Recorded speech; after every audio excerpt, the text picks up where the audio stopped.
Pour ceux qui ne me connaissent pas, je m'appelle Valentin Toutson, j'ai 27 ans et j'ai rejoint mon père il n'y a pas très longtemps, en 2016, sur l'exploitation viticole. Je l'ai rejoint après 6 années d'études en viticulture et œnologie. J'ai commencé par un BTS Viti-Œno à Montpellier et après j'ai été entraîné vers un DNO, donc j'ai dû passer une licence à Bordeaux de biochimie. Et là, j'ai été aiguillé par une école suisse, par 2 anciens changinois en Suisse, donc qui travaillaient après leurs études, après leurs 3 années à Changin, dans le Bordelais. On s'est rencontrés et ils m'ont convaincu d'aller en Suisse, une école que je ne connaissais pas du tout, et où j'ai eu une super expérience, et c'est là où j'ai eu les premiers contacts en biodynamie. Donc, je vais vous faire part de ma courte et humble expérience sur la biodynamie au sein du domaine. C'est moi qui l'ai intégré. Le PowerPoint, bon, c'est un peu des réflexes et des anciens, un peu la procrastination étudiante. Là, pour les PowerPoint, les oraux, c'était toujours un peu le stress. Donc, j'ai encore refait cette problématique que j'avais en cours. Et donc, je vais vous la présenter succinctement.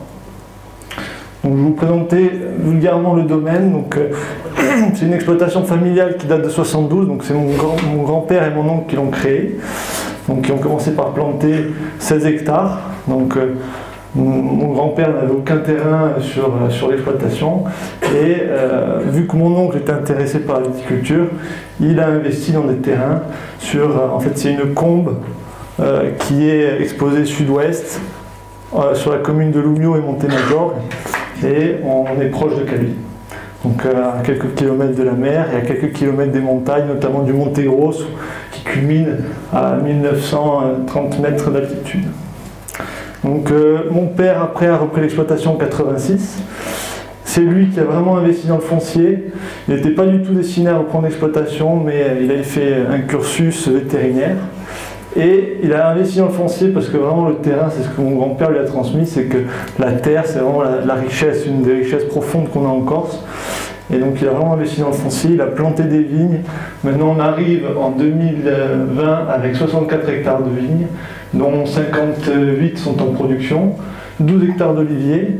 Il a également, à un moment dans les années 2000, acheté du bétail. Donc là on a 60 têtes de bétail. Au début, quand je suis rentré, je me suis dit, mais qu'est-ce qu'on va faire de ces vaches? C'est un peu galère à gérer. Et maintenant, avec la biodynamie, on voit tout le sens, en fait, de cet organisme agricole, hein, qui est un terme qui m'a beaucoup interpellé quand j'ai discuté avec des biodynamistes. Donc, on a 60 têtes de bétail. La certification bio est arrivée en 2013. Il y a toujours eu la philosophie sur le domaine du bio. Mon oncle avait déjà commencé dans les années 70, alors que ce n'était pas du tout dans le courant de pensée. Et mon père, après, est arrivé dessus et a voulu vraiment l'affirmer en 2010, quand il a commencé sa conversion avec EcoCert. Et moi, je suis rentré en 2016 avec la conviction que j'avais vraiment envie de passer en biodynamie. J'y croyais sans vraiment avoir le bagage technique et biodynamique parce que j'ai jamais eu vraiment de stage ou de travaux pratiques sur la biodynamie en viticulture. Mais j'avais la conviction parce qu'on a rencontré énormément de vignerons passionnants et passionnés. Ça va venir dans le prochain thème. Donc là, je vous montre quelques images du domaine. Donc on voit, on est à l'époque, quand mon oncle a investi les lieux où se trouve le domaine et où a grandi le domaine actuellement. Donc il cherchait des plaines en bas de coteaux pour pouvoir mécaniser facilement. Donc là, on est essentiellement sur la partie granitique, un peu pour faire une petite aparté géologique, sur la partie ancienne granitique corse qui est un peu surtout pourtour ouest de la Corse. Donc, pédologie assez hétérogène parce qu'on a beaucoup de sablo-limoneux, limono-sableux. On a quelques terrasses argileuses aussi. Et l'une des problématiques qui va alimenter un peu ma recherche sur la biodynamie, c'est ce problème qu'on a très peu de complexes argilo-humiques. On souffre très fort de la sécheresse. Le réchauffement climatique est un problème qui s'accentue de plus en plus. On en voit les stigmates sur les parcelles et sur les millésimes. Et donc la biodynamie est quand même un levier intéressant pour arriver à réguler ces stress physiologiques-là. Donc là on voit certaines parcelles, avec certaines parcelles des fausses camomilles qui poussent. On a quand même un écosystème intéressant, ce que disait Jacques.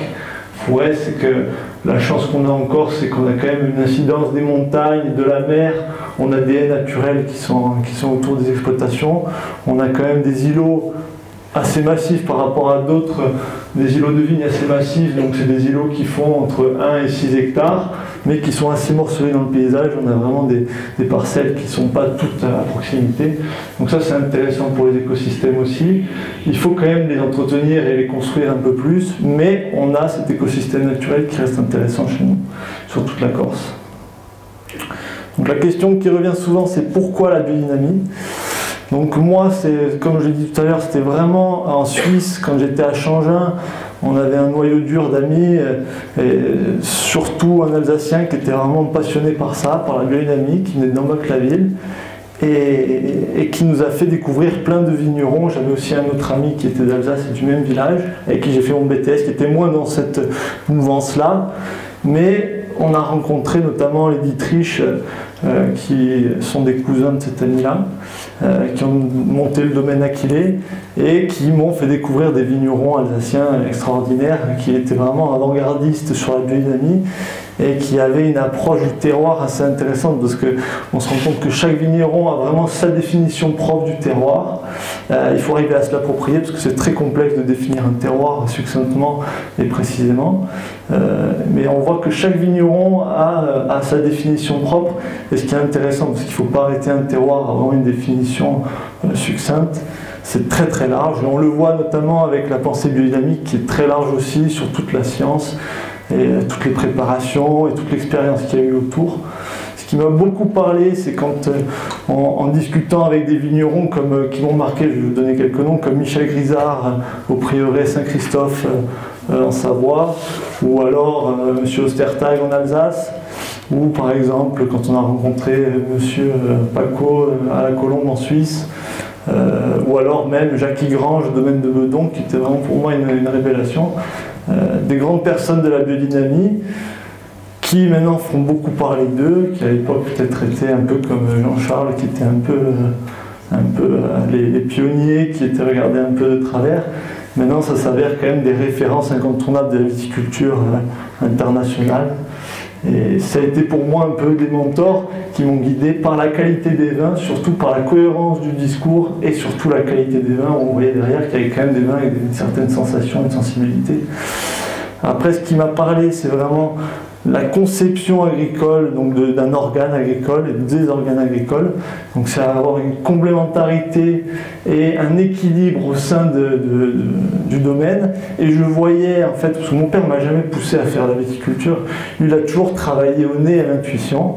Et ça c'est quelque chose que je respecte énormément, parce que je ne pense pas avoir la même intuition que lui. Donc j'essaye de la construire autour vraiment d'échanges, et c'est pour ça que je suis très content qu'il y ait ce congrès ici. C'est pour ça que j'ai oublié de le faire, mais j'aimerais remercier Soazic de m'avoir demandé de faire cette participation. Et surtout tous les partenaires corses, viticulteurs, le CRVI, le CIV, la Chambre d'agriculture, et puis l'interview aussi, qui ont permis que ce congrès se passe. Parce que c'est avec ces mouvements-là et ces échanges-là qu'on va vraiment arriver à trouver des solutions pérennes pour l'avenir et pour la filière et pour notre patrimoine agricole futur. Donc pour revenir à cet organe agricole, moi j'avais la vision donc, en fait, que mon oncle, mon père ont construit sur l'exploitation, donc avec ces animaux, avec ces haies, avec ce morcellement de parcelles qu'ils ont construit un peu naturellement sans avoir une réflexion d'équilibre global. On voit que là il y a une cohérence. Et maintenant c'est à nous, on est un peu la génération dorée, hein, je me considère un peu comme la génération dorée corse. On n'a pas vécu les périodes difficiles où c'était compliqué de vendre, de valoriser. La génération de mon père, de Jean-Charles qui est là et d'autres vignerons ici, ont œuvré pour vraiment faire résonner la Corse à l'international et même sur le continent, ce qui n'était pas forcément facile au début. Et maintenant, nous, on est là, on arrive, on a des outils techniques importants, on a des moyens, on a des vignes qui sont en place, on a des vieux cépages intéressants, on a tout pour construire un avenir. C'est un stress aussi, parce que c'est vrai qu'il ne faut pas se tromper, hein, on peut faire de mauvais choix aussi.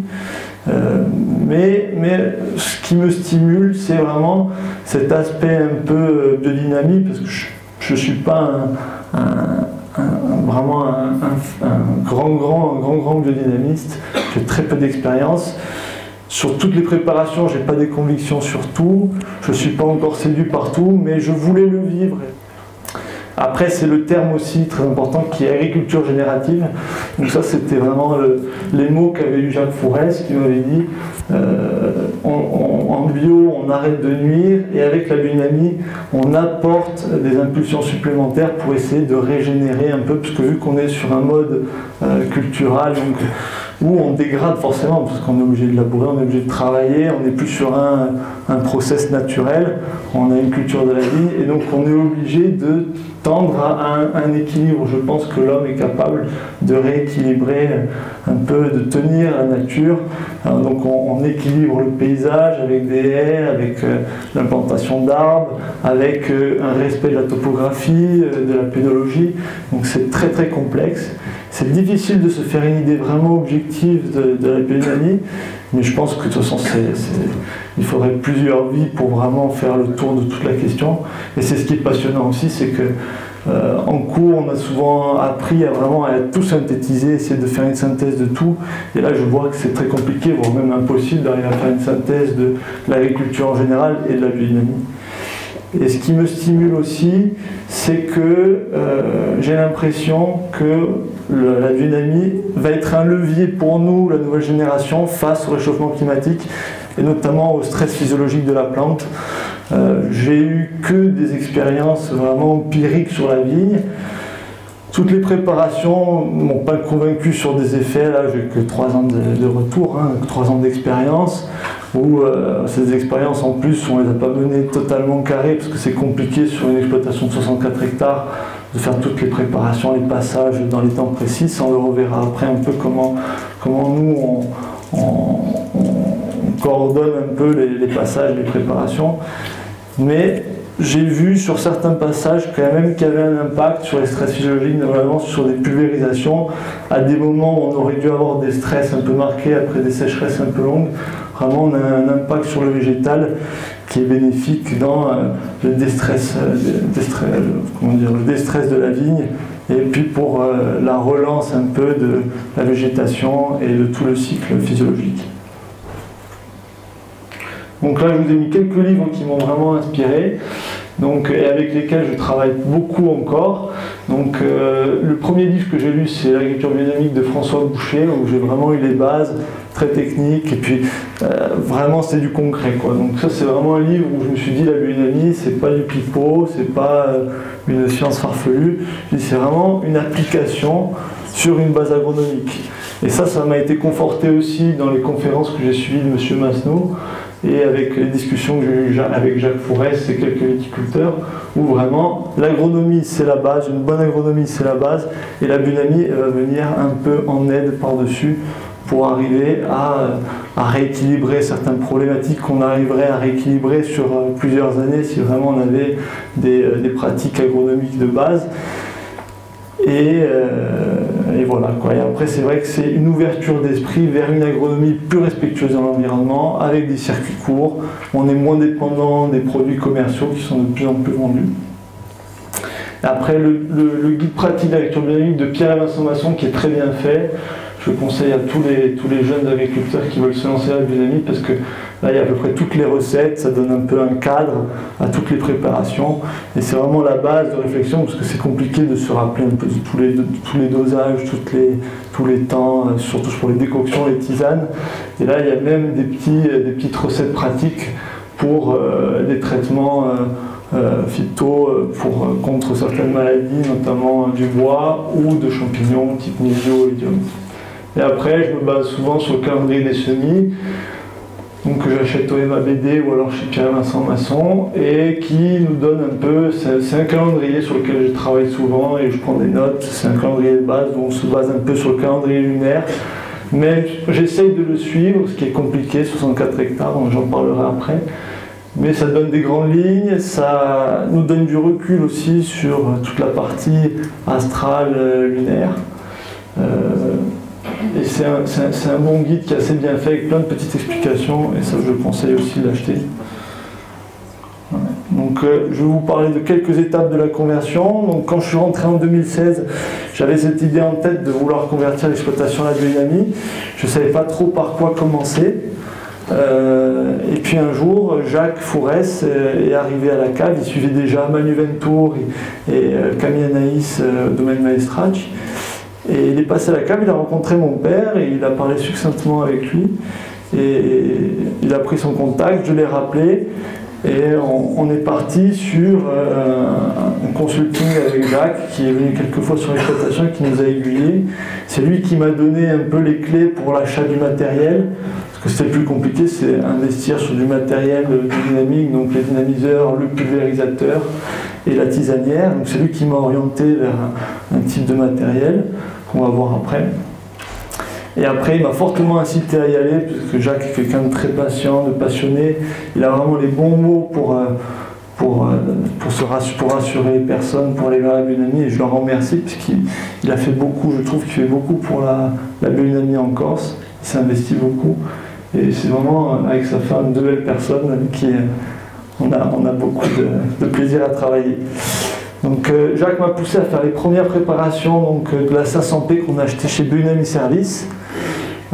Donc les premiers passages à l'automne 2017, parce que pour avoir, on voulait aussi avoir le label Déméter, s'inscrire directement dans une conversion, et donc il fallait faire les passages en fin d'année donc de 500P, et on en a répété 1 à 2 lors de l'hiver, parce que Jacques disait qu'il faut vraiment implanter les préparations du compost pour stimuler la vigne et essayer de stimuler l'exploitation au passage en biodynamie. Donc on a appliqué. Et après, j'ai fait un passage où j'ai un contact avec Déméter pour comprendre un peu comment c'était possible de passer sur le label. Et ils m'ont expliqué que, vu qu'on était une exploitation de plus de 3 ans convertie à la bio, EcoCert, on pouvait avoir un passage accéléré en 1 an en biodynamie si on respectait le cahier des charges viticoles, que je vais vous expliquer après. Donc l'achat du matériel, donc je vous ai mis les prix, donc transparence sur le matériel qu'on a acheté. Donc Jacques nous a parlé directement d'Ecodine, qui est la marque un peu incontournable, très qualitative, qui fait partie des plus chères. Il y en a beaucoup d'autres. Je sais qu'il y a un papier d'interview qui est passé avec tous les différents pulvérisateurs, dynamiseurs et qui sont disponibles à l'achat. Il faut leur demander... Pardon ? C'est du matériel explosif. C'est très explosif, le dynamiteur. Hein. On est encore. Ça c'est l'autocontrôle. C'est le petit lapsus. Donc, le dimensionnement il a été construit sur un pulvérisateur de 500 litres, donc quasiment les plus gros qu'il faisait, donc en portée. Ecodine aussi, donc on voit ici où on a les deux buses, buses oscillantes, 2x4 buses oscillantes pour la 500, donc qui va nous permettre de faire des grosses gouttelettes et pulvériser la bouse de corps, la 500, 500P et même le compost de bouse Mariatune sur les parcelles en pluie, en sorte de pluie. Donc c'est tout simple, hein. L'intérêt de ce matériel-là, c'est qu'il est assez qualitatif, c'est de la construction très simple et on peut faire des réparations vraiment très facilement avec du matériel qu'on achète dans les boutiques un peu de matériel du coin. Donc pas besoin d'avoir un revendeur sur place ou d'être obligé de passer par un mécanicien, c'est très simple de travailler là-dessus. 2 dynamiseurs, un 250 et un 210 litres. Pour pouvoir faire 360 litres de préparation, parce que la problématique c'est le temps de passage. Vu qu'on a des parcelles qui sont assez morcelées, on a des fois 20-25 minutes de route pour aller sur la parcelle la plus loin, donc pour ne pas dépasser les 2 heures de temps entre la dynamisation et la pulvérisation, on voulait avoir quand même des passages assez courts. Donc avec 360 litres, on arrive à faire à peu près 45 litres hectares, on fait à peu près 9 hectares en presque 2 heures, quoi, en pulvérisation. Et en même temps, on peut lancer une autre dynamisation, une demi-heure, 40 minutes après qu'on ait fait la première, pour pouvoir enchaîner dans la foulée. On a une tisanière de 400 litres aussi pour permettre de chauffer l'eau, et ça c'est des écrits aussi qu'on lit un peu. Là, je suis abonné à la revue Biodynamisme du MABD qui est hyper intéressante, où il y a plein de petits articles, mais avec des bases scientifiques hyper pointues et vraiment des intervenants qui sont passionnants, et où on parlait un peu des températures de chauffe, de l'eau, et on voit vraiment que l'eau est la base en fait de la dynamisation. Donc on chauffe l'eau autour des 30 degrés. Après, on réalise la dynamisation donc dans 250 et 110. 110, c'est pour pouvoir faire aussi des plus petits volumes de bouillie si on a des plus petits hectares à passer, parce que c'est délicat d'avoir un planning de traitement, de pulvérisation cohérent et de le prévoir. On travaille souvent en conditions au jour le jour, parce que c'est surtout les conditions climatiques qui vont impacter la pulvérisation. Donc c'est un investissement assez lourd que mon père m'a validé assez rapidement, parce qu'au début j'étais destiné à partir faire mes armes un peu à l'étranger, et le fait du passage en biodynamie ça lui a permis de me garder assez rapidement sur l'exploitation, et donc il a vite cédé au coût un peu important. C'est un coût énorme pour des petits vignerons, je comprends. Moi j'ai la chance d'avoir une exploitation qui a des fonds et qui est capable de faire un tel investissement, mais il y a d'autres matériels en autoconstruction ou des dynamiseurs beaucoup moins chers qui sont disponibles. On a pris un peu le haut de gamme parce qu'on pouvait se le permettre et que mon père l'a validé, donc je suis très content aussi. Après, les eaux-dynamisations, c'était un peu le point qui me perturbait le plus, parce que c'était ce qui semblait le plus compliqué d'après les viticulteurs. Donc nous, on avait une eau de forage, donc on est sur des eaux qui descendent des massifs qui sont autour du domaine, et donc on n'est que sur des granites, donc pas de problème de dureté d'eau. Donc on est sur des eaux acides, donc ça pas de souci. Après, il n'y a pas de pollution. Je pensais qu'il n'y avait pas de pollution possible, parce qu'on était vraiment dans une zone où il n'y avait que du pastoralisme, quelques bergers, des vaches, nos vignes, donc qui n'ont quasiment jamais été conduits en conventionnel. Il y avait eu des vignes à l'époque, mais qui étaient conduites en conventionnel sur des caves coopératives qui n'étaient pas de chez nous, mais qui n'étaient pas dans l'implantation un peu des réseaux où s'écoulait l'eau. Donc on a fait passer sur nos 3 forages des analyses par cristallisation sensible, ce que j'avais lu aussi dans des magazines, dans des livres, à Margaret Chappell, qui je pense vous en parlera beaucoup mieux que moi. Elle va faire une intervention. Et donc là on a les 3 forages, et elle a fait vraiment une analyse très précise de ces 3 forages, qui est très intéressante. Donc les 3 étaient propices à la pulvérisation et à la biodynamie, mais on en a sélectionné une qui est un peu plus bas, qui paraissait d'après elle la plus intéressante.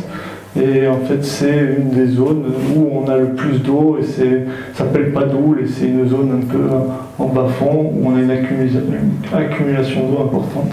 Donc on utilise cette eau-là, et tous les ans on fait quand même une analyse par cristallisation sensible pour voir si l'eau est toujours apte à la pulvérisation. Donc je pense que c'est vraiment une base importante à faire. Donc les préparations. Donc ce qu'on essaye de faire, et ce qu'a essayé d'impulser Jacques sur l'exploitation, c'est de faire 3 passages par an, au minimum, de 500 et 500 P. Le retour d'expérience que j'ai, c'est que la première année, on a fait énormément de 500, j'ai pas fait assez de 501, et en plus... Pardon ? C'était de la 500 P. Ça c'était de la 500P, que de la 500P, avec les préparations justement pour stimuler un peu les parcelles à la biodynamie et aux préparations du compost, et pour stimuler un peu la croissance, la réactivité microbiologique des sols, la vie des sols. Et en fait, on est tombé sur une année 2018 très pluvieuse au printemps, donc des vigueurs incroyables, donc c'était très compliqué à gérer. Donc là, j'ai fait peut-être une erreur d'en faire trop. J'ai fait beaucoup de passages, et après c'était compliqué de gérer par la suite avec les pressions mildiou. Bon, on s'en est bien sorti, on n'a pas eu de période de récolte, mais c'était quand même chaud, on a traité assez tard. On est resté dans on a fait entre 2,2 kg et 3,2 kg de cuivre à l'hectare, donc ça reste encore raisonnable.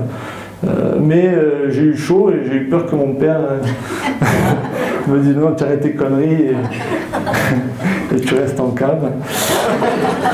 Et après, ce qu'on a impulsé aussi, c'est, comme disait Jacques, c'est qu'on était en pleine plantation donc, de nouvelles parcelles, donc c'était intéressant, c'est des vignes qu'on allait conduire dès le début en biodynamie. Donc c'était vraiment de stimuler un peu le racinaire en faisant des passages de compost de bouse mariatune. Donc on faisait 3 passages successifs. On a réussi à le faire 2 fois d'affilée sur plantier. Donc pendant l'hiver, parce que ce qui est intéressant aussi, ce qu'a relevé Jacques, c'est qu'on est vraiment dans une optique différente un peu de Septentrion, de la Suisse et tout ce qui est un peu plus au nord. C'est que nous on a une activité microbiologique qui est assez active en hiver. Alors qu'en été, vu qu'on a des radiations solaires très fortes, qu'on a des chaleurs très importantes et des sécheresses qui durent assez longtemps, les activités microbiologiques baissent fortement. Donc on a vraiment une activité microbiologique qui est tenue autour tout l'hiver, parce que les sols descendent rarement en dessous de 8 degrés. Là, nous, on l'a vu en ajoutant des sondes capacitives sur les parcelles. On voit vraiment la température des sols jusqu'à 60 cm et on voit que l'activité microbiologique apparemment diminue à partir de 8 degrés. Nous, on ne descend jamais en dessous de 8 degrés sur les sols. Donc, c'est un intérêt aussi de stimuler la minéralisation, l'humification pendant l'hiver. Et ces passages, en plus, sont beaucoup plus simplifiés parce qu'en hiver, on a moins de boulot. Donc, c'est beaucoup plus simple. Et après, le but est d'arriver à faire pas les mêmes erreurs qu'en 2018, c'est de faire plus de passages de silice. Au début, c'était un peu mon inquiétude parce que j'avais entendu qu'il y avait des problèmes de dessèchement, de flétrissement sur la vigne avec la silice. J'ai eu beaucoup d'échos d'hiver. Et maintenant, on va essayer de stimuler vraiment la structure des vignes en faisant plusieurs silices. Donc en faisant une à l'automne, juste avant la chute des feuilles, avant de faire la bouse de corne pour essayer de reconstruire et de stimuler un peu l'initiation florale. Et après, on en fait une sur 4 feuilles étalées, 4-5 feuilles étalées. Et après, on en refait une en fonction des parcelles, en fonction de la vigueur, pour essayer de stimuler un peu l'effet auxine qui va diminuer un peu la croissance de la plante et travailler plutôt sur les raisins et la floraison. Les premières années, on a fait très peu de décoction infusion. La problématique, c'était que j'étais seul à faire les préparations et à faire les passages. Et en même temps, je gérais un peu les traitements avec l'équipe de tractoristes. Donc on a 2 tractoristes, 2 Marocains, où la barrière de la langue est assez compliquée et où c'est compliqué en plus d'expliquer la biodynamie. Donc je ne voulais pas en plus me rajouter une contrainte technique. En plus c'était 18 avec grosse pression. Donc on a assuré les traitements et on n'a pas trop joué sur les préparations. Bon, l'année dernière, on a Pierre-Antoine, un jeune village qui nous a rejoint et qu'on forme au tractorisme et qui lui m'a permis de vraiment travailler sur les décoctions et les infusions. Donc j'ai très peu de recul dessus, mais on a essayé de faire ortie-prêle 3 fois d'affilée. Donc en décoction. La moitié des préparations étaient faites avec de l'ortie fraîche qu'on a à côté. L'une des grosses richesses de la Corse aussi, c'est qu'on a plein de plantes à portée de main et pour le moment on achète beaucoup de préparations et de brisures, mais le but maintenant c'est vraiment d'arriver à travailler avec des plantes et des préparats qui sont à côté. Donc on a fait 3 prêles ortie et après on a fait pissenlit, camomille, on a fait de l'aquilée et après on a essayé, c'est sous l'impulsion un peu de Jacques, Manu Ventour, il n'avait pas sûrement plus d'expérience que moi là-dessus, sur l'hydrolat d'Immortel, parce qu'on a la chance d'avoir une distillerie à côté de chez nous, et donc travailler sur les stress hydriques, parce que c'est ce qui m'inquiète le plus, c'est les stress hydriques et la physiologie végétale. Donc c'est essayer de déstresser la plante et de stimuler la plante face à ces stress physiologiques qui vont être de plus en plus graves et de plus en plus longs. Donc avec l'hydrolat, je vous avoue que les résultats étaient mitigés. J'ai pas des résultats flagrants. J'ai dit c'est génial, ça marche à fond.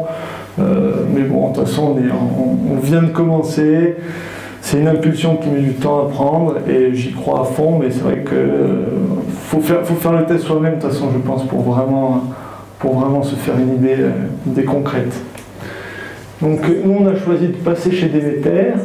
Donc pour ceux qui ne le savent pas, il y a deux labels en viticulture, donc il y a Déméter et il y a Biodivin. Donc Biodivin, ça fait un peu partie de l'élite viticole, où là on est sur dégustation aussi, la dégustation. Le cahier des charges Déméter, il était intéressant pour nous parce qu'il y a vraiment un cahier des charges viti qui est à part. Et après, si on veut le label avec le logo Déméter, là, il y a un cahier des charges ENO qu'on peut appliquer et on peut prétendre à une partie en Déméter ou non. Donc on peut faire au choix, mais il faut vraiment appliquer le cahier des charges Viti à 100%. Donc le cahier des charges, les contraintes, je vous ai mis les plus grosses contraintes. Donc c'est le cuivre métal à 3 kg pour 5 ans.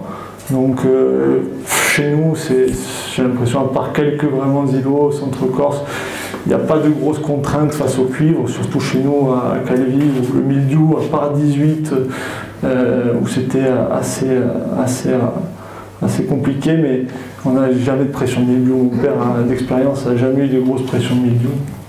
Et après, il nous impose un passage de 500, un passage de 501, donc bouse de corne, un passage de silice de corne, et après un passage de préparation du compost, donc qui peut passer soit par une 500 préparée, soit par un compost de bouse mariatune.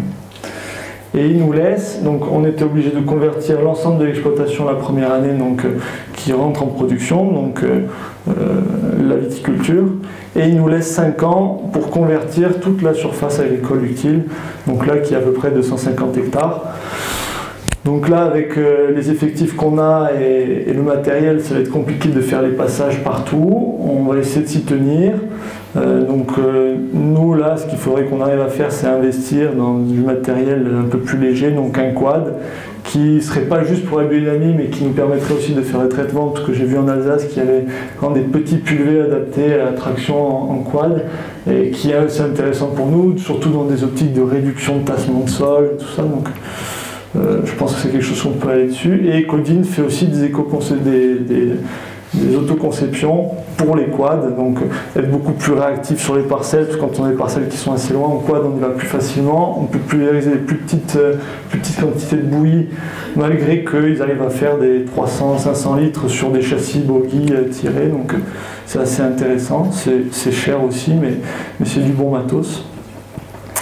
Et voilà, l'avantage que j'ai cité tout à l'heure et qui est intéressant pour nous, c'est que vu qu'on a une exploitation, sur l'exploitation on fait à peu près 2300 hectos, c'est compliqué pour moi de passer tout le domaine en biodynamie, de dire on arrête de levurer, on fait tout en indigène, et même pour moi, parce qu'on risque de se casser les dents dessus.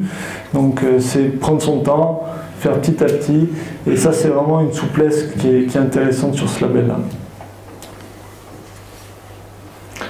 Donc les programmes de pulvérisation, donc comme je l'ai dit tout à l'heure, on essaye de respecter les conditions du calendrier lunaire. Donc sur tout ce qui est bouse de corne, silice de corne, on essaye d'être toujours en lune descendante. On essaye de ne pas pulvériser pendant les nœuds lunaires. Après, on n'arrive pas à respecter vraiment les jours fruits, fleurs, feuilles. Donc on essaie de respecter vraiment la lune descendante. Ce qui va vraiment nous influencer, c'est les conditions climatiques, parce qu'on est vraiment soumis au vent sur la balagne. Et donc, on n'arrive pas à traiter toujours, surtout sur les périodes que décrit Masson, de commencer à traiter de pulvériser à partir de 17h. On a toujours des thermiques qui se lèvent, donc beaucoup de vent, et surtout qu'il y a 64 hectares à faire. Donc on essaye de commencer dans des bonnes conditions à partir de midi, on dynamise à partir de midi, on pulvérise à partir de 1h, et on essaye de faire 3 dynamisations dans la journée jusqu'à la fin, jusqu'à la nuit tombée, pour faire la bouse de corne. Et la silice de corne, on se lève le matin de bonne heure, on commence une dynamisation à partir de 5h du matin, et là on s'arrête quand les thermiques se lèvent vers 10h midi. Donc à peu près 40 litres hectares en moyenne. Donc pour ceux qui ne savent pas, c'est la bouse de corne, elle se dynamise à peu près à 100 grammes par hectare, 100-120 grammes hectare. La silice, elle est plutôt à 4 grammes par hectare. Donc ça fait des petites proportions, mais on reste pas vraiment sur l'homéopathie parce qu'on n'a pas de dilution, on a toujours de la matière dedans. Donc ça me parle un peu plus. Et nous, on travaille donc avec le 500 litres porté. où on a la turbine pour la 500, là, comme on voit sur l'image. Là, on est en pulvérisation 501 le matin, donc c'est autour de 8h, 8h30. Donc toujours pour qu'on vaporise en fait au-dessus de la vigne pour essayer de stimuler un peu la structure de la plante, le fait qu'elle s'érige et puis la résistance aux maladies cryptogamiques. Donc on est à 40 litres hectare en moyenne, on avait commencé à 50 litres et on essaie d'optimiser un peu l'individuation, on diminue entre 35, mais on se met à 40 pour toujours avoir un volume un peu plus important. Et on passe un rang sur 6 à 6,5 km/h, donc il faut à peu près 8 minutes pour faire un hectare avec les tournières, donc c'est assez rapide, ça prend pas énormément de temps. Et ce que je vois en plus, pour nous, ce qui est intéressant, c'est que quand je fais les pulvérisations, on a vraiment un contact prolongé dans les vignes, donc on passe souvent dans les parcelles, on est très attentif, donc on est beaucoup plus réactif en cas de maladie, en cas de problème. Donc la biodynamie, c'est intéressant aussi parce qu'on a une autre vision du vignoble, on le regarde d'un autre œil, on essaie de voir un peu les modifications qui se font avec le passage des préparations, et on est plus attentif face aux problématiques qu'on peut rencontrer, donc ravageurs, maladies et problèmes de carence ou autres. Donc ça nous fait à peu près 4 demi-journées de pulvérisation pour faire un passage sur les 76 hectares, donc on a les 12 hectares de lisier qu'on passe en même temps. Et donc dans l'optimisation, ce que je disais, ce serait d'avoir carrément un tractoriste à plein temps juste pour faire les pulvérisations, qui pourrait faire aussi plein d'autres choses, mais qui serait dédié à la pulvérisation, sachant que quand il pulvérise, il faut qu'il y ait quand même une personne donc, qui est à la cave, qui est au bureau, ça c'est facile à gérer, qui elle gère la dynamisation, donc la préparation, le remplissage d'eau, le chauffage de l'eau, la mise des préparats, la dynamisation, le temps de dynamisation, et après l'arrêt quand les 1 heure de dynamisation sont finies.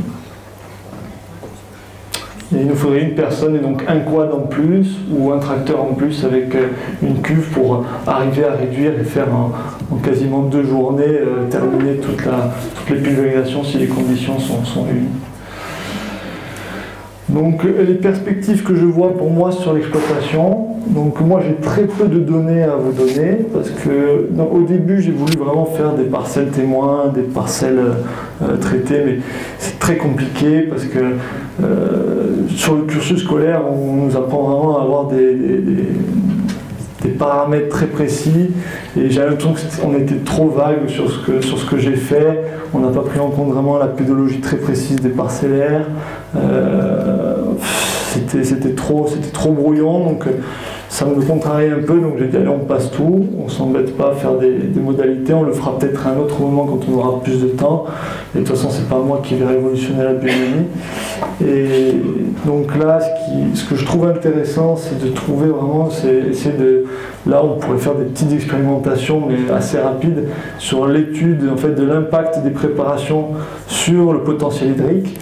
On travaille un peu avec un algorithme et un laboratoire conseil qui nous suit, Nathalie, sur le stress hydrique des plantes, donc avec le logiciel ITK, et ils viennent faire 3 fois par an des relevés avec des sondes capacitives pour voir un peu le potentiel hydrique et rééquilibrer leur algorithme et voir s'ils sont sur la bonne ligne ou pas, si c'est cohérent. Jusque maintenant, c'est assez cohérent, on a 2 ans de recul. Et ce qui serait intéressant, c'est de faire des modalités avec différentes pulvérisations au moment des périodes un peu de stress, pour voir si vraiment la préparation sur une parcelle homogène va induire des potentiels hydriques plus faibles, donc des stress physiologiques plus faibles. Donc ça, c'est quelque chose qu'on aimerait mener cette année.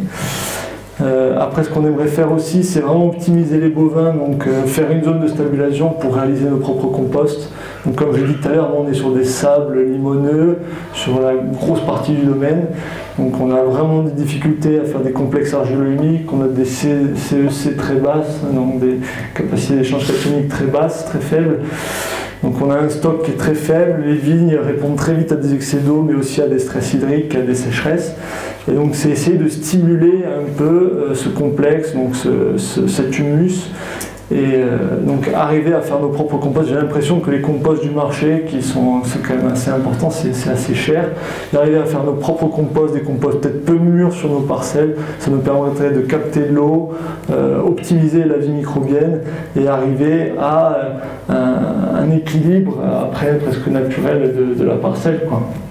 Et on a 60 têtes de bovins, donc on a la capacité de faire un compost bovin intéressant. En plus qu'on a des mares.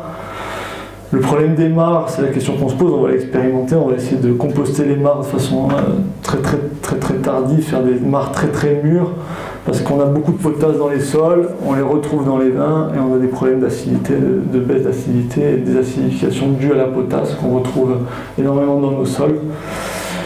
Et après, ce qu'on aimerait créer, ça c'est sous l'impulsion de Jacques, c'est de faire une animation d'un groupe de préparation biodynamique, donc pas forcément le cibler sur la Haute-Corse, mais essayer d'avoir un collectif. Nous, on a la capacité de mettre la bouse de vache à disposition, et c'est d'arriver vraiment à faire un collectif où on arrivera à se rencontrer. Je pense que l'échange, c'est hyper important, parce que moi, ce qui m'a élevé, et ce qui m'a vraiment conduit à aller vers là, c'est les échanges avec les vignerons, c'est les échanges avec les sommeliers, c'est les échanges avec les techniciens, avec les chercheurs.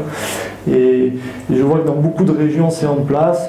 Nous, maintenant, c'est la nouvelle génération de se bouger un peu, d'essayer de faire bouger les choses et essayer de faire un groupement où on arrivera à faire les préparations. Donc, on a fait 2 événements comme ça grâce à Jacques.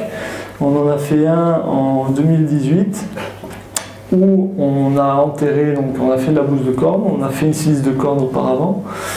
Que je vais vous exposer les cristallisations sensibles de Margaret Chapel. Donc bon, on est au début, donc on n'a pas des préparations qui sont peut-être au même niveau que des préparations qu'on pourrait acheter au MABD ou chez Biodynamie Service, mais là, si vous voulez, c'est une bouse de corne qu'on a fait sur l'exploitation avec les bouses de vache du domaine, des cornes que Jacques a achetées et nous a ramenées. Là maintenant, on arrive avec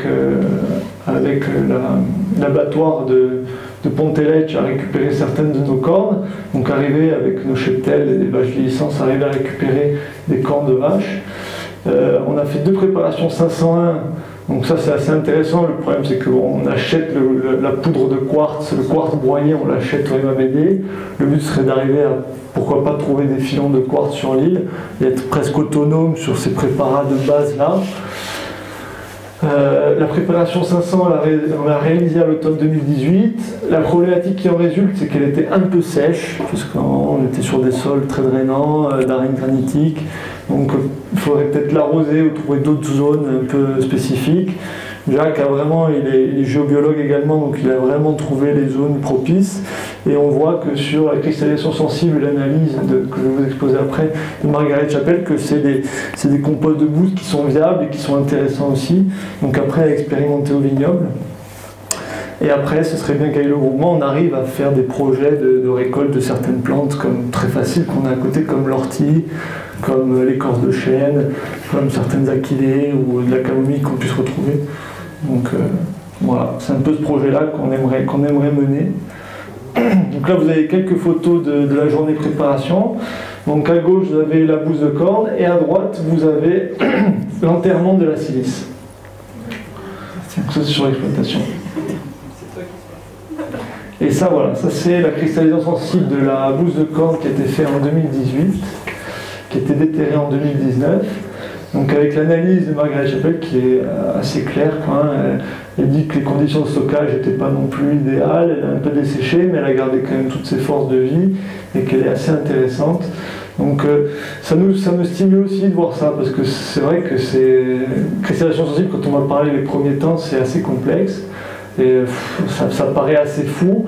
Et la première année, en 2018, quand j'ai envoyé des vins, elle a réussi vraiment à déceler les problématiques qu'on avait eues au vignoble. Donc j'ai envoyé 2 vins, et ce qui était assez incroyable, c'est que sur la description qu'elle a faite de la cristallisation sensible, sans connaître le domaine, sans qu'on ait discuté, elle m'a fait vraiment un descriptif du vin et des problématiques qu'on avait en vigne avec des attaques de champignons à certains moments, ce qui était vrai. Et donc elle le voyait sur les cœurs. Je ne serais pas analysé une cristallisation sensible, je ne suis pas fait ça, mais la description était vraiment, moi, elle m'a mis un peu sur le cul vulgairement. Et donc ça me stimule encore plus pour approfondir un peu ces connaissances-là, notamment en biodynamique. Et donc mon retour d'expérience, qui est, en toute humilité, qui est assez faible. Hein. J'ai pas eu de grandes illusions en me disant waouh, c'est exceptionnel ce qui nous arrive, mais ce que je vois, c'est que la biodynamie m'a permis de m'ouvrir un peu l'esprit à la viticulture, aux préparations, au respect du terroir, parce que c'est vrai que c'est quand même le fondement. Si tous les vignerons vont vers la biodynamie, c'est dans un but précis, c'est la recherche du terroir, d'une expression particulière, d'une expression très pure. Et ça, je pense que c'est un travail qui est sur plusieurs générations et qui ne s'arrêtera jamais. Et ce à quoi je crois, c'est que ça va être un levier pour nous face au réchauffement climatique. Ça ne va pas être vraiment la solution miracle, mais ça va nous permettre de nous accompagner. Et moi, je vois que de passer les préparations, ça me fait du bien, ça me donne de l'espoir, parce qu'on a l'impression de vraiment faire quelque chose qui a du sens. On n'est que sur des produits qui sont naturels, circuits courts, qui peuvent même être à côté de chez nous. Donc ça, même si ça fait pas de bien, ça fera pas de mal. Donc on n'est plus du tout sur ce qui s'est passé auparavant, même si on ne peut pas le reprocher aux anciens. Mais là, on est vraiment sur quelque chose où on prend plus de sa personne, on prend plus de temps, on fait plus de passages en tracteur. C'est assez infime, quoi, ces passages. Et ça nous permet d'être un peu plus au vignoble, de réfléchir différemment, d'avoir une autre vision du sol, de la plante, nous ouvrir. Et de toute façon, c'est tellement complexe qu'on ne pourra jamais faire le tour de la question. Et voilà, quoi. Je sais pas trop quoi vous dire. Et oui, j'avais autre chose, j'ai plus en tête. Mais bon, c'est sain, quoi. C'est quelque chose de sain, le vignoble corse s'y prête. Je comprends qu'on ne puisse pas vraiment adhérer à ces principes-là, parce que des fois ils font un peu peur et ils font un peu trop pousser. Mais vraiment, si on rentre dans le fin fond de la biodynamie, qu'on s'intéresse vraiment à fond et qu'on parle avec les bonnes personnes, on se rend compte qu'il y a un fondement scientifique qui est assez incroyable, sur des bases physiques, chimiques, vraiment. C'est Jacques qui m'a montré un peu ça, avec des bases de chimie de base et de physique. On peut arriver à tout expliquer une grosse partie, pas tout, pardon, mais une grosse partie. Et ce qui est intéressant aussi, c'est de voir que la biodynamie, elle va nous apporter une autre réflexion, quoi, sur la vision du monde et sur la vision de l'agriculture. Surtout face à un réchauffement climatique où on nous matraque la tête en disant qu'on fait partie des terroirs qui vont être les premiers à passer à la trappe. Donc il faut résister et il faut montrer qu'on a un terroir d'avenir et qu'on va s'adapter face à ce réchauffement climatique et à ces problématiques qui vont perdurer. Bon, je n'ai pas dit tout ce que je voulais, mais trop de mémoire. Je vous remercie de votre attention.